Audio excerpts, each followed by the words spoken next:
Hello adventure riders from around the world. Before I start the video, let me show you where I am.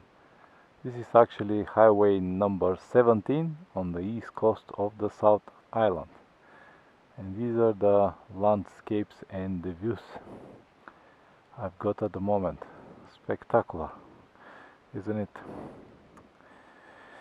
Alright, I've got few questions about the Yamaha I'm riding at the moment, because this is the same as my Tenere, but it's in its stock condition. Nothing really changed. And the questions were how I will compare this Yamaha to my Yamaha after the modifications I have done. The only mod this Yamaha has is heated grips, which has nothing related with the riding, and these bar risers, 2.5 centimeters. So on my Yamaha I also got this bar riser, so this is the only difference. Anything else is in the stock condition. So let me first discuss few things about the modifications, what I have done on my bike and what is the difference with this bike. Just will split the video to two parts. The first part will be just to tell you the mods, and the second part will be to tell you my opinion about this bike in stock condition as a possible adventure bike. So the first and the most obvious change I have made are the forks. So actually I changed my forks with upside down 49mm Kayaba forks from YZ Yamaha. Yeah. And because I changed the forks, I the new forks are made for a different wheel, so I changed the wheel with axial rim, very light, and I convert to one single disc. And this change actually reduced the weight with almost 11 kilograms of my bike. This was the first and the major change I made. I have a different metal bush plate, which is not that big difference with this. This is plastic, but actually it is strong enough. It might be a problem if you hit the big rocks, you might crack it. But that's it. One of the changes I've got in terms of power and a little bit more performance is that I have an open air filter, and this is the stock filter with the cover with the snorkel. Also I have a power commander and single exhaust. This bike is with the two exhausts, which are also very heavy, so when I convert with one exhaust I also saved around 6-7 kilograms almost from the exhaust. So this is the main differences between this bike and my bike. I have many more things, like a different seat, like a flat seat without this curvage here, because this curvage actually is not so comfortable. Always slide you on the same position, and after a few hours your ass is soaring. And another big change is I have a fat handlebar, 28mm, which provide a little bit better stability. When you ride the bike you have a better connection with the front wheel, and it's make a difference. Anything else is the same. Yeah, I have some things like a foldable brake pedal, but this makes difference only when you drop the bike. So you can see here this bike is leaking, and actually the coolant reservoir is cracked here somewhere. Probably on the shop they tied this bolt too much and crack it, so it's leaking. It was leaking seriously, but anyway I tried to fix it and with glue and duct tape, and I stopped the leak. It still leaks, but very slowly, so it gives me at least 10 days before I need to refill it. But this will be replaced by warranty because the bike is still new. Alright, now, is this bike different than my bike, and how I will compare these two bikes in terms of riding, like the ride I've got now in the last 3 weeks around New Zealand, if we can consider this like a adventure trip or motorcycle trip or whatever you want to name it. Is there any differences between these two bikes? Is this bike in stock condition good to make this type of trips? And I will say, without even think about it, yes, absolutely.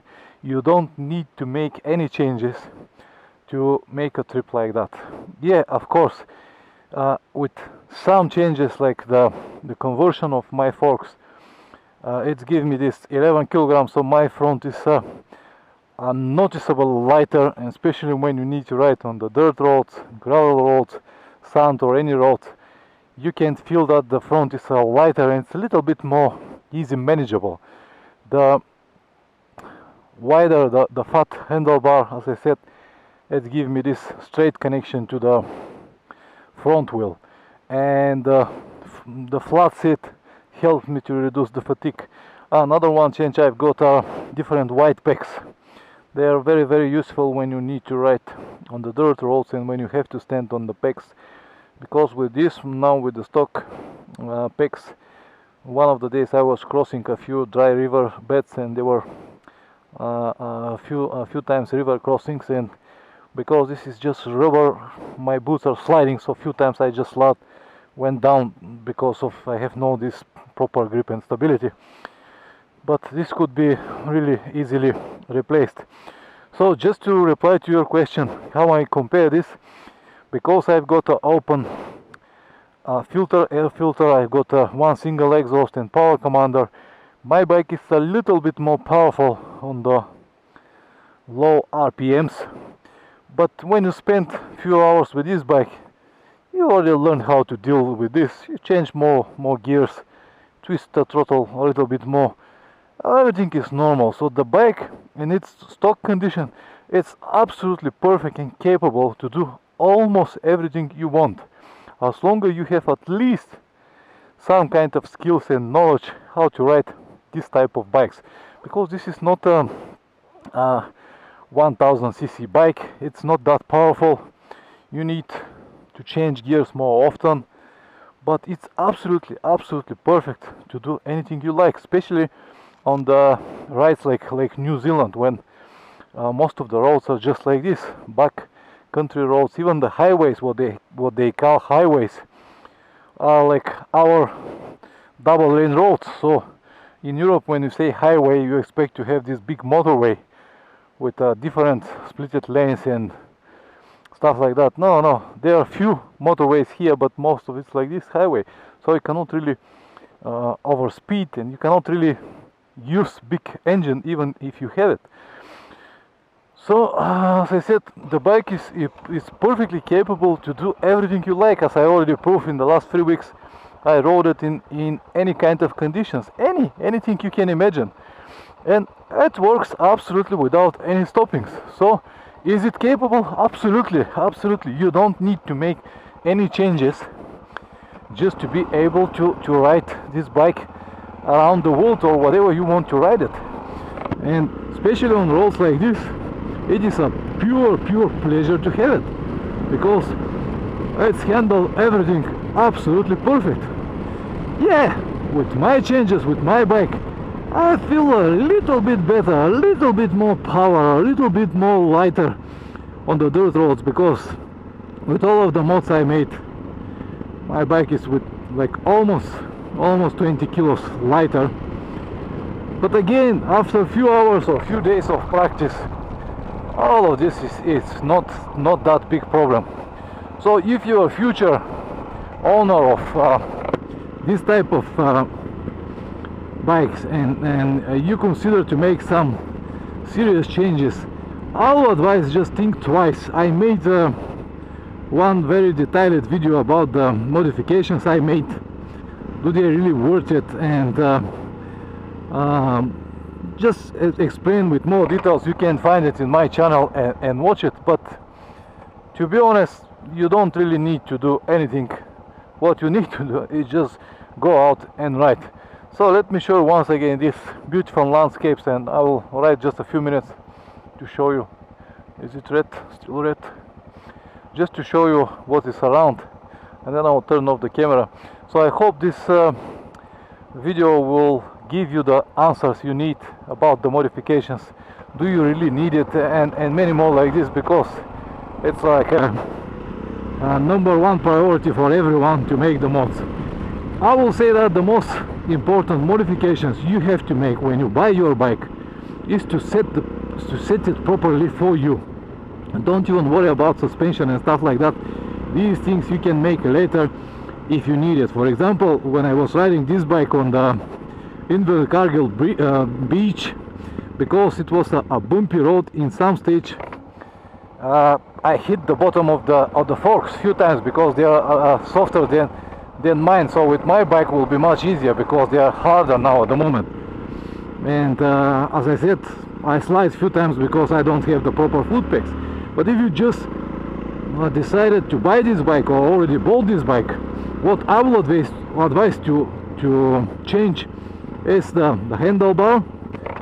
Install a fat handlebar because it's not that expensive. Definitely heated grips. They are like maybe the best feature you can install on your motorcycle, at least for me. And wider foot pegs, and that's it. The rest is just fine. If you want your front and your suspension to be more harder, you can go to Hyper Pro springs or preload it some ways somehow, and it will be just perfect. You don't need to make all the conversions, expensive stuff. Instead of just spend the money traveling. So this is my advice, guys, and these are my thoughts on that topic. As I said, I really hope that this information will be useful for someone. Let me ride it for a few more minutes just to show you how beautiful the road is, and then I will turn off the camera. Actually, I'm on the way now to the Christchurch, but not exactly Christchurch. I'm on the east coast of the South Island, and the reason I decided to ride on the east because on the west now it's raining. It's around 3 degrees and heavy rain. Here is around 10, maybe 12 degrees and no rain, and everything is just perfect. So tomorrow I will definitely go to Arthur Pass, and then from Arthur Pass I will connect my road to the west coast, and we'll ride down to Haas Pass, and maybe also ride to Queenstown, maybe spend some time in Queenstown and back to Gore. Alright guys, it became a really long video. I hope will be useful, and don't forget to subscribe, and of course see you next time. Ciao.